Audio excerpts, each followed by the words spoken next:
I'm not going to lie. I originally had a list of some high-profile,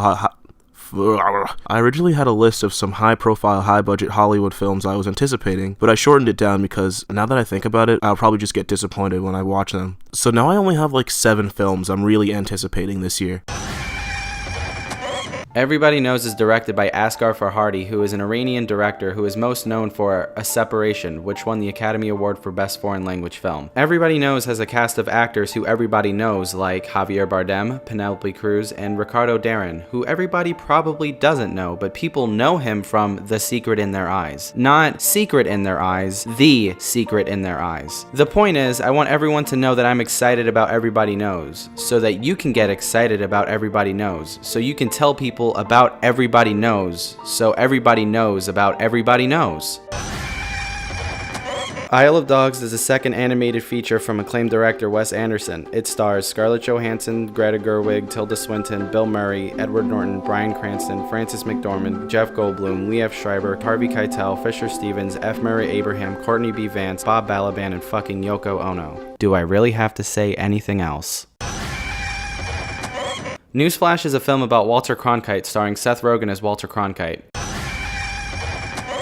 Wakanda!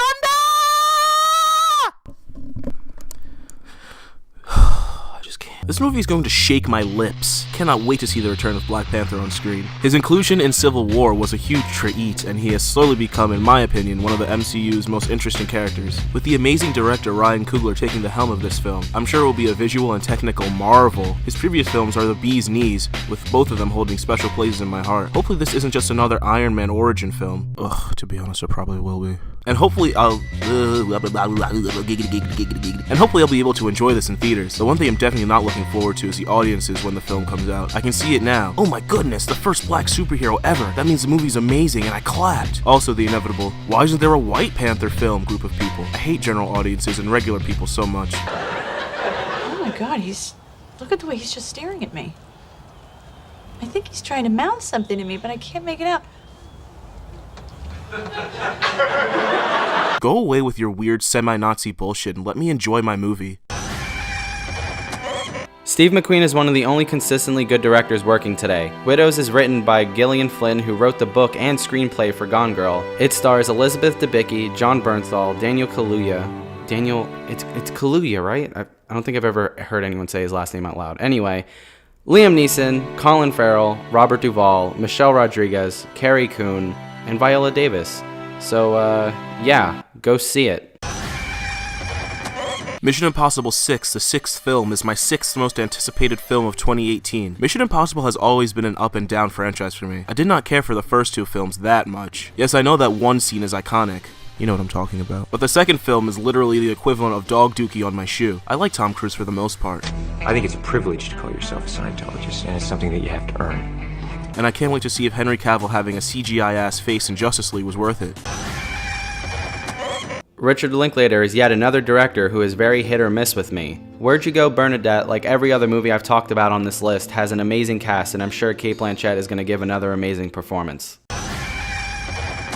Fucking finally! This movie took so fucking long to come out and I can't believe it's actually happening. I'm so excited. Jack and Dash and Violet and Elastigirl and Mr. Zaddy are coming back they're gonna stop the bad guys and I can't wait. I swear to God. This is going to either make or break my summer. Please be good. Who isn't looking forward to this film? Seriously, let me know so I can cut you out of my life forever. I'm dead ass. If you're not looking forward to this high art, please just go away and never talk to me again.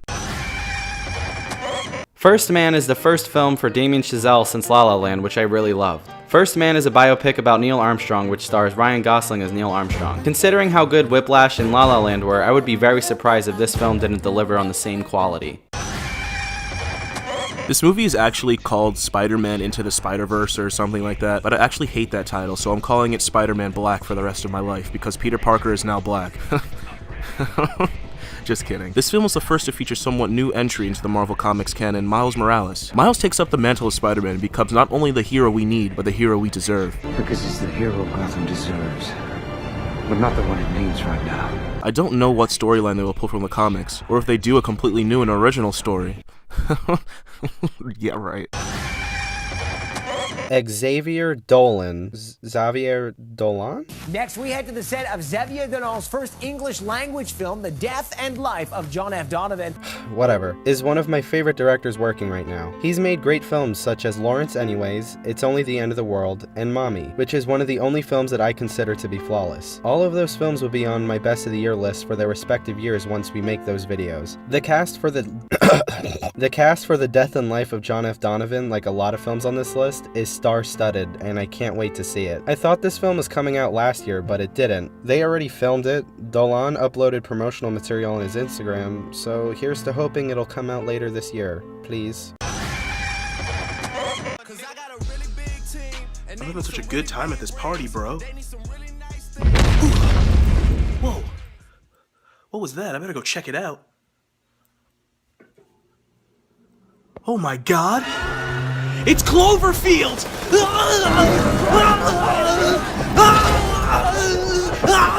Run! This is the third film in the Cloverfield series. This is the third film in the Cloverfield series, and I just fucking can't wait to see what it's about. It hasn't been properly announced yet, but I have faith that they will just randomly announce it any day now. Terrence Malick is another director who's becoming hit or miss for me as I see more of his films. With this film, he said that he's returning to more traditional storytelling, so I guess that's something to look forward to. I saw Badlands recently and I didn't like it all that much. I mean, it was okay, but I don't know if I should really be using his first film that came out 40 years ago as a gauge to whether or not this film will be good, but whatever. Another thing of note in this movie is that the cast is pretty much everyone who has ever played a Nazi or who has ever played Hitler. Just look at it. Für uns war's ein großer Sieg. Wir werden weitermarschieren, wenn alles im Scherben fällt. Denn heute daher uns Deutschland und Wort. The first Halloween film I saw was the shitty Halloween Resurrection, and it had a lasting impression on my 7-year-old self. But hey, I am who I am now because of it. The character of Michael Myers has always resonated with me since then. Even though a lot of the films they're just fucking stupid. They're gonna say something stupid about it like evil never ages or some dumb shit like that. You heard it here first. I'm calling it right now. They're gonna say something like that. David Robert Mitchell directed one of my favorite horror films of the 21st century so far with It Follows. Besides its scares or its horrifying premise, it's an extremely watchable film. Within the first 24 hours of me seeing the film for the first time, I ended up seeing it 3 times. Under the Silver Lake is a neo-noir crime thriller, and I honestly don't want to know anything more about it. I'm actually going to avoid all press and trailers as much as possible so I can go into this film with a clean slate like I did for It Follows. I completely trust this director to deliver on a unique and worthwhile experience. Okay, now that we're at our number ones, let's say it at the same time. You ready? 3, 2, 1. Avengers Suspiria. Infinity War. For real? What's a Suspiria? How is a 2-hour film an Infinity War? It doesn't go on for an infinity. It's finally here after 10 years, 303,460 billion, thousand, fucking trillion films, and countless TV spin-offs that I did not watch. It is time to finally see Thanos do it himself. Fine. I'll do it myself. This will probably be the definitive movie of, well, my life. I've been anticipating this ever since 2008. Hopefully, we won't get another Godzilla situation, but I have faith that we won't. The Russo brothers, who directed Civil War, are here at the helm of this film, and I'm ready to see what they will bring to the table. The effects already look top-notch, and all we saw was the trailer. Side note, can you imagine what DC and Warner Brothers are thinking right now looking at this trailer and they just released the horribly CGI Justice League? Like real quick, just look at this side-by-side comparison of Thanos and Steppenwolf and just tell me which one looks better. Like, this is actually ridiculous. I plan to see this opening weekend with a large popcorn and a giant-ass soda on the biggest screen I can, and I'm so excited. If this film has no repercussions at the end of it, I might just have to stop caring about Marvel films altogether. This is supposed to be the climax, giggity, of the major story arc in the MCU, and I know Avengers 4 is coming out, but I hope this is not just like a setup kind of film for Avengers 4. I want to see something happen. I want repercussions. I want these characters to... I high-key just want them all to die. I want to see what happens if these characters die. I don't know. I'm excited. It's gonna be a good time, guys. It's gonna be a really good time. Spider-Man's fucking awesome.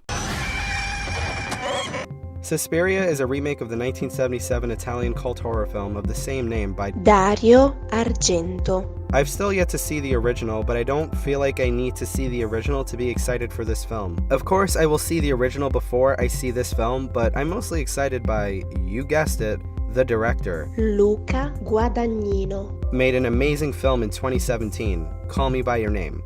He brought such a breath of fresh air into the romance genre, and I'm extremely excited to see what he can do with horror. Horror. That's such a weird name, horror. When the horror genre. A lot of people say horror instead of horror. Fuck it. So yeah, I'm not too worried. It's my most anticipated film of the year. Let's hope it doesn't let me down like another film I was anticipating from last year. San, I just found out about this movie and it's become my #1 most anticipated film of the year. I have to talk about it right now. No, Avengers isn't my most anticipated film. It's First Man, directed by the man who changed my life in 2016, Damien Chazelle. Nope. I am stopping you. We are done. This Avengers is your #1, and that's how it's gonna have to be, because I told you to look at my list to see if you saw anything like, oh, that should be on my list. And no, you didn't, and here we are, and yeah, the video's over. Bye.